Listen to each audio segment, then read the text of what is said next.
Mga kabibig, welcome back sa ring bago YouTube channel. Ito ang pinakamaingay na YouTuber sa balat ng YouTube.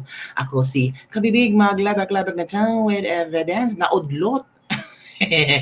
Naudlot ang proklamasyon ni Benny Abante ayon sa COMELEC. Nako, super excited pa naman si Benny Abante. Parang, ano daw, he was vindicated. Parang naibsan ang kanyang lungkot. Agoy! Pero netizen, mas pinaboran si Joey Chua kumpara kay Abante. Hala ka, ang chika pala. Itong para si Joel Chua, mga kabibig, ay tawag dito, may, tawag dito, hawit ka naman. Si Joel Chua pala kabibig, ayon sa ating Espoklekling, pala, city councilor ito. I think so, mga kabibig, city councilor itong si Joel, hindi si Joel, Joey Chua. Kaya parang nagtataka ang mga netizen kung ilang taon na itong si Joey Chua na nagserbisyo bilang councilor ng lungsod. Bakit ngayon lang siya na-disqualify dahil sa kanyang citizenship? Diba? Hindi daw natural born Filipino si Chua.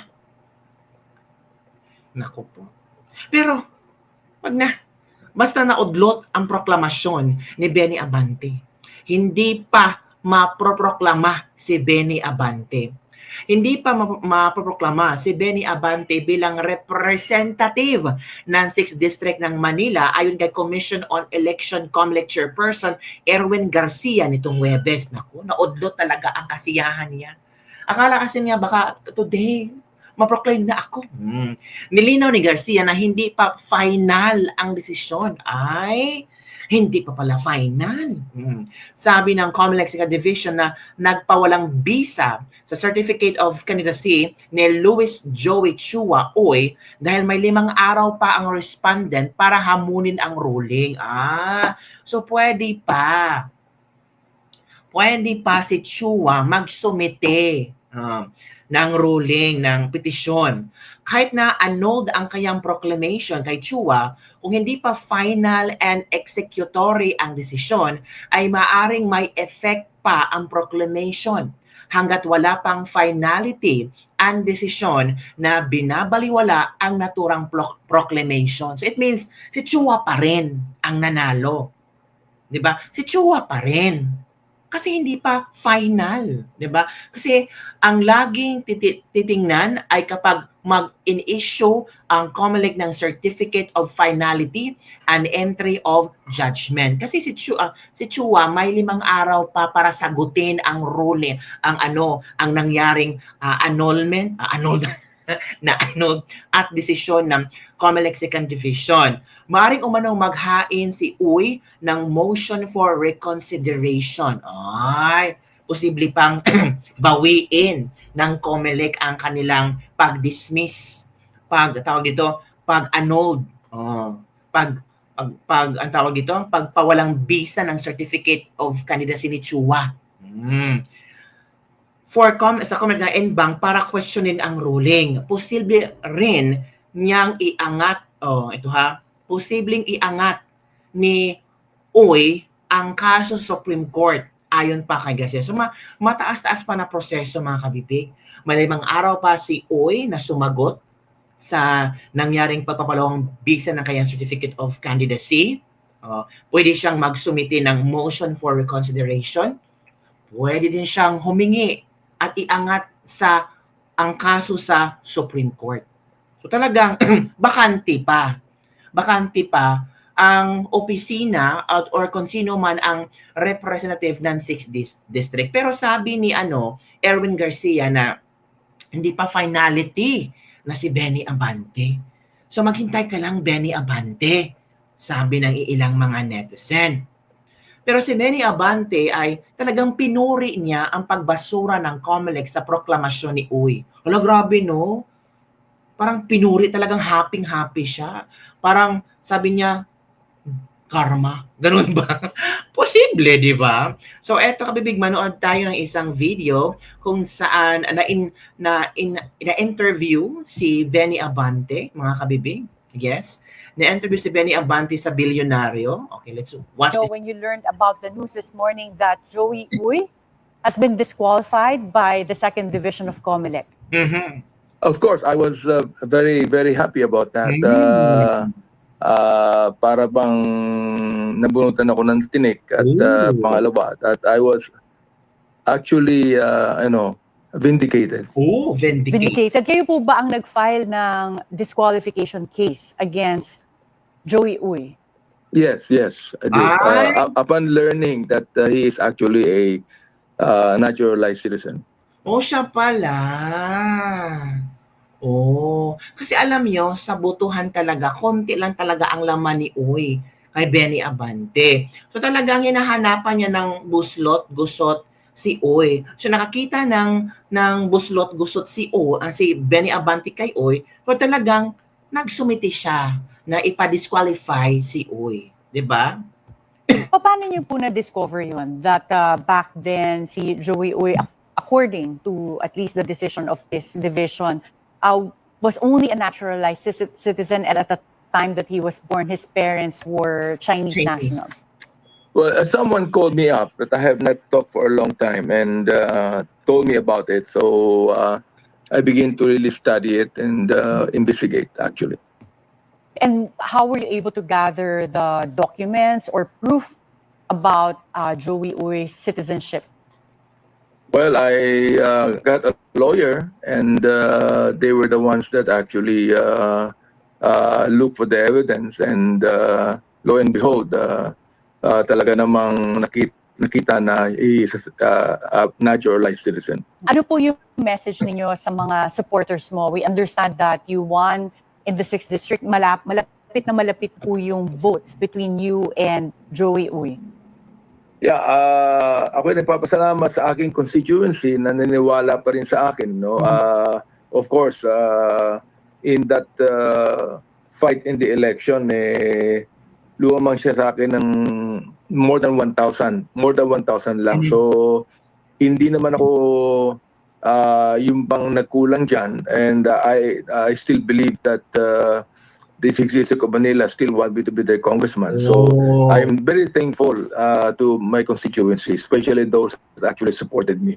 We will continue on the fight now that perhaps I am given my third term. No, hopefully we will continue the fight, and the Quadcom will still be there. Kung Benny, So yun, kabibig, yun ang sinasabi ni Benny Abante. Sabi niya dito, this case sets an important precedent. It reminds us that those seeking public office must be held to the highest standards of eligibility and truthfulness. Our people deserves leaders whose allegiance to the country is beyond question and whose qualifications are beyond doubt. This is not about personalities. This is about the rule of law. The Constitution must prevail. Our democracy depends on it. Batay sa mga ebidensyang ipresenta ni Abante, si Uy ay ipinganak noong 1962 at ang kanyang mga magulang ay Chinese citizen na naging mga Filipino citizen dahil sa naturalization ng mga ito noong 1967. Si Uy ay nabigyan ng Identification Certificate of Bureau of Immigration hindi dahil siya ay natural born kundi dahil sa naturalization ng kanyang ama. Sabi dito na unnatural born citizens acquire citizenship by birth without the need for any act or proceeding. Mr. Oy's case clearly required legal processes under naturalization laws, disqualifying him from ever being considered natural-born citizen. Ayun pala. Sabi pa dito ni Abante, the Constitution is clear. Only natural-born Filipino citizens are qualified to serve in Congress. The COMELEC rulings reaffirms this fundamental requirement and protects the integrity of our democratic institution. Sabi pa ni Abante, this is a victory not just for me and the voters of Manila 6th District, but for the constitutions, the rule of law. Yun mga kabibig, yun ang mga statement ni Benny Abante na sobrang happy siya na talagang parang nabunutan siya ng tinik na siya ang nanalo mga kabibig. Pero sa post ni Tio Moreno, when the people vote but the power overrules. Ito na ha. Ito na. Adding, ito niya. The June 18, 2025 rulings of the Commission on Election, COMELEC, are a serious cause of concern, not just for those allied with the Dutertes, but for every Filipino who believes in the sanctity of their vote. In a move that many see as politically charged, the Duterte Youth Party list, which garnered 2 million plus votes and rightfully earned 3 congressional seats, was disqualified. This party was the second most voted party list in the country, and notably the top choice among men in uniform. Such a strong democratic mandate wiped out with one decision. And adding to the controversy, Luis Joey Chua Uy, who won the 6th District of Manila with 64,000 plus votes, has his proclamation annulled and declared his COC void ab initio. What does the law say? Sabi ni Tio ha, ito yung editorial niya. If a candidate's certificate of candidacy COC is declared void ab initio, void from the beginning, after being proclaimed and sworn in, the second placer cannot automatically be declared the winner. Oh. The Supreme Court has made this clear. Votes for the disqualified candidate are considered stray, and unless the second placer proves in the House of Representative Electoral Tribunal that they received the highest number of valid votes, the seat should be declared vacant and a special election may be required. Oh, so magkaroon ng special election kasi maging bakante ang upuan. So how then did Benvenido Benny Abante get declared as the duly elected representative without winning the vote? This is a direct blow to the democratic process. Disqualifying duly elected candidates from one camp while installing losing candidates from another reveals a glaring double standard. It sends a dangerous message that if you're aligned with Duterte, you face disqualification, even with the people's vote behind you. If you're aligned with the Marcos or the Bangag bloc, you win, even when you lose at the poll. COMELEC was created to protect the electoral process, not to tip the scales based on political allegiance. Its independence is not optional, it is constitutional. And yet, what we see today is an institution whose credibility is being called into question, not by partisan pundits, but by the very voters who are being ignored. When elected voices are silenced and defeated candidates are installed, the real losers are not the disqualified. It's the people who voted for them. If this continues, the vote loses its value. The system collapses under the weight of political convenience. And democracy in its truest form becomes a performance, staged, rigged, and hollow. The ballot belongs to the people, not to those in power, not to those who can cancel, disqualified, or install. Gising na Pilipinas, this is democracy in danger. Editorial by Tio Moreno. This is an opinion piece, not a news article. Yun ang editorial ni Tio Moreno na kung saan nagbigay rin siya na kayang punto hinggil sa nangyayari ngayong mga disqualification, mga kabibig. Kayo mga kabibig, ano sa palagay nyo?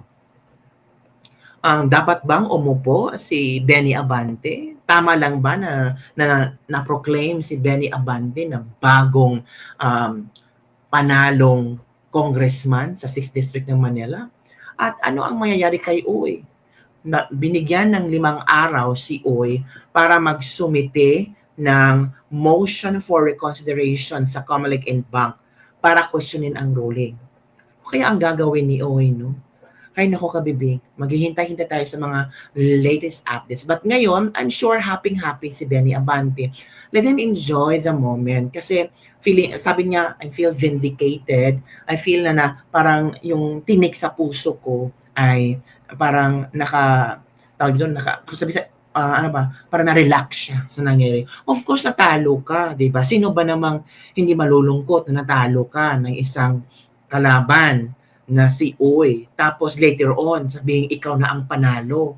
'di ba? So, okay lang yung reaction ni Benny Abante, yung happy siya, yung mga statement niya, it's all about victory, victory ito, not just sa kanya, but the voters of the Manila 6th District, but also for the Constitution and the rule of law.